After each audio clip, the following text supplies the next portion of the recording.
2000 টাকার ব্যক্তিগত বন্ডে জামিন পেলেন বিতর্কে জড়ানো অভিনেতা তথা তৃণমূল বিধায়ক সোহম চক্রবর্তী।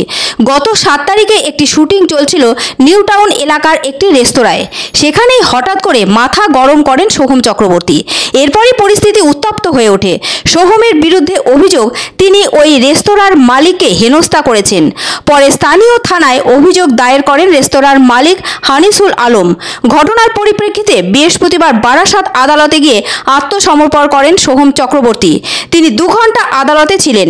সেখানে তিনি আগাম জামিনের আবেদন করেন।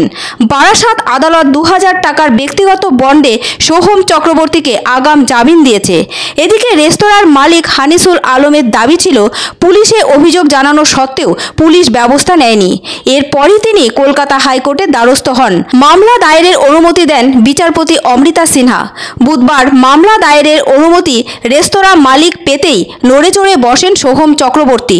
চণ্ডীপুরের তৃণমূল বিধায়ক সোহম চক্রবর্তী বৃহস্পতিবার নিম্ন আদালতে গিয়ে আত্মসমর্পণ করেন। উল্লেখ্য, শুক্রবার এই মামলার শুনানি রয়েছে হাইকোর্টে। তার আগেই আদালতে গিয়ে আগাম জামিন নিলেন সোহম চক্রবর্তী। মনে করা হচ্ছে এই মামলায় তিনি গ্রেপ্তারও হতে পারতেন। তার আগেই সুরক্ষা কবচ নিয়ে রাখলেন তিনি। সোহমের আইনজীবী বারাসাত আদালতে দাঁড়িয়ে বলেন, আজ সোহম চক্রবর্তী আত্মসমর্পণ করে জামিনের আবেদন রেখেছিলেন।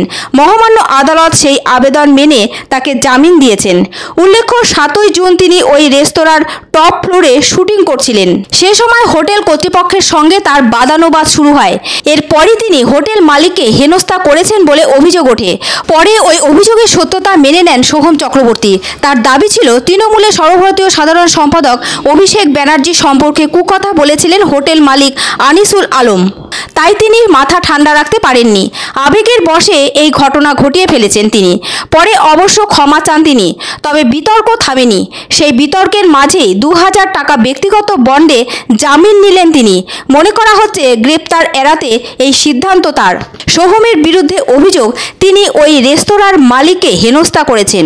পরে স্থানীয় থানায় অভিযোগ দায়ের করেন রেস্তোরাঁর মালিক হানিসুল আলম। ঘটনার পরিপ্রেক্ষিতে বৃহস্পতিবার বারাসাত আদালতে গিয়ে আত্মসমর্পণ করেন সোহম চক্রবর্তী। তিনি 2 ঘন্টা আদালতে ছিলেন। সেখানে তিনি আগাম জামিনের আবেদন করেন।